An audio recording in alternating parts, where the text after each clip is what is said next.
আসসালামু আলাইকুম সুপ্রিয় শিক্ষার্থীবৃন্দ। আজকে আমি আলোচনা করব 1 থেকে 20 পর্যন্ত যে মৌলগুলো আছে সেই মৌলগুলোর পারমাণবিক ভর কিভাবে খুব সহজে মনে রাখা যায়। মূলত আমি পারমাণবিক সংখ্যাগুলোকে দুইটা ভাগে ভাগ করেছি, যে কিছু জোড় এবং কিছু হচ্ছে বিজোড়। সো জোড়গুলোকে আমরা এই সূত্রের মাধ্যমে মনে রাখতে পারি। যেমন পারমাণবিক সংখ্যার সাথে যদি আমরা 2 গুণ করে দেই তাহলে যেটা পাবো সেটা হবে হচ্ছে পারমাণবিক ভর। সেটা কাদের ক্ষেত্রে? যেই পারমাণবিক সংখ্যাগুলো জোড়, যেমন 2 4 6 8 এগুলোর ক্ষেত্রে হচ্ছে এই সূত্রটা। আর যেগুলোর ক্ষেত্রে হলো বিজোড় পারমাণবিক সংখ্যা, যেগুলোর বিজোড় যেমন 1 3 5 7, সেগুলোর ক্ষেত্রে পারমাণবিক সংখ্যার সাথে 2 গুণ করে তার সাথে এক্সট্রা একটা কি 1 যোগ করব। যেমন আমি যদি এখানে কিছু উদাহরণটা দেখাই, যেমন কার্বন।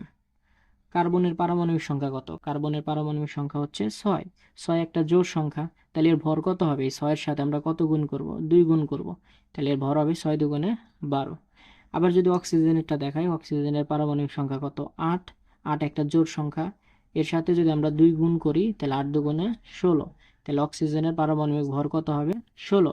আবার যদি বিজোড় কোনো কিছু নিয়ে চিন্তা করি, বিজোড় পারমাণবিক সংখ্যা বিশিষ্ট মৌল নিয়ে চিন্তা করি, যেমন সোডিয়াম। সোডিয়াম কত? 11। তাহলে 11 একটি বিজোড় সংখ্যা, তাহলে 11-এর সাথে আমরা এখন কত গুণ করব? 11-এর সাথে 2 গুণ করব, করে তার সাথে আবার 1 যোগ করব, তাহলে 11 দুগুণে 22 আর 1-এ 23, তাহলে সোডিয়ামের ভর হবে 23। এগুলোর বাইরে কিছু আছে যেগুলো হচ্ছে ব্যতিক্রম, মানে আমাদের এই দুইটা যে রুলস আছে এই রুলসের বাইরে আছে। যেমন এটাকে আমরা কিভাবে মনে রাখতে পারি, যেমন BEAR এই শব্দটাকে যদি আমি বিশ্লেষণ করি তাহলে কি হয়ে গেল? বিআর। বিআর মানে কি? ভাল্লুক। এখন ভাল্লুক অ্যান্ড এইচসিএল এটা একটা কি? এটা একটা হলো অ্যাসিড, মানে ভাল্লুক অ্যান্ড অ্যাসিড। তাহলে হচ্ছে BEAR, এখানে বিতে কি বোঝাচ্ছে? বেরিলিয়াম, এআর তে কি বোঝাচ্ছে? আর্গন, এন তে হচ্ছে নাইট্রোজেন, এইচ হচ্ছে হাইড্রোজেন, আর সিএল হচ্ছে ক্লোরিন। তাহলে এইটাকে আমি বিআর এন্ড এইচসিএল এইভাবে এই পাঁচটাকে আমরা মনে রাখতে পারি। আর এগুলোটা একটু মনে রাখতে হবে, ভর সংখ্যাটা এগুলো এই দুইটা সূত্রের মধ্যে পড়বে না। যেমন বেরিলিয়ামের হচ্ছে কত?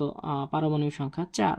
তাহলে এটা একটা জোড় সংখ্যা, নিয়ম অনুযায়ী হওয়ার কথা হলো 4 দুগুণে 8, বাট এটা 8 না, এটার পারমাণবিক ভর হচ্ছে 9।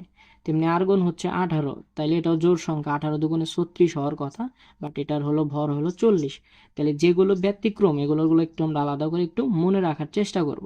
যেমন আর্গনের 40, নাইট্রোজেন হচ্ছে 14, হাইড্রোজেনের 1, আর ক্লোরিন হচ্ছে 35.5। এইভাবে হচ্ছে যেগুলো ব্যতিক্রম এগুলো একটু আলাদাভাবে মনে রাখবো, আর যেগুলো হচ্ছে জোড় সেগুলোকে হলো যে পারমাণবিক সংখ্যা এটাকে দ্বিগুণ করে দিব, আর বিজোড় যেটা সেটা দ্বিগুণ করে তার সাথে 1 যোগ করে দিব। এইভাবে আমরা 1 থেকে 20 পর্যন্ত যে কোনো মৌলের পারমাণবিক ভর খুব সহজে মনে রাখতে পারি। এখন আমি এটা যদি পূরণ করি, যেমন আমরা কিছুক্ষণ আগে জেনে আসছি যে হাইড্রোজেনেরটা কি হবে? ব্যতিক্রম হবে। তাহলে হাইড্রোজেনের ভর কত হবে? একটু আগে দেখে আসছি, সেটা হচ্ছে 1। এটা একটা ব্যতিক্রম, শুধু এটা ব্যতিক্রম। তারপরে দেখেছিলাম HCl ছিল ক্লোরিন, ক্লোরিন ছিল হচ্ছে 35.5। তারপরে ছিল বিই, বি ছিল মানে বেরিলিয়াম, এটা ছিল হলো 9। তো নাইট্রোজেন ছিল 14, তার মানে বিই আর আর্গন ছিল হচ্ছে 40।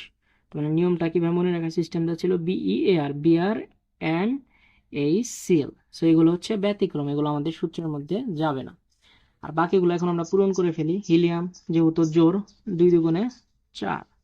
লিথিয়াম বিজোড়, তার মানে 3 দুগুণে 6 আর 1-এ 7। বোরন, বোরন 5, 5 দুগুণে 10 আর 1-এ 11। কার্বন 6 দুগুণে 12।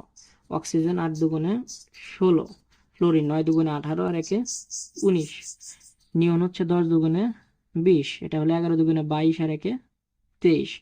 ম্যাগনেসিয়াম 12 দুগুণে 24। অ্যালুমিনিয়াম 13 দুগুণে 26 আর 1-এ 27। সিলিকন 14 দুগুণে 28। ফসফরাস 15 দুগুণে 30 আর 1-এ 31। সালফার 16 দুগুণে 32। এরপরে হচ্ছে ক্যালসিয়াম 19, 19 দুগুণে হচ্ছে 38 আর 1-এ 39। আর ক্যালসিয়াম 20 দুগুণে 40।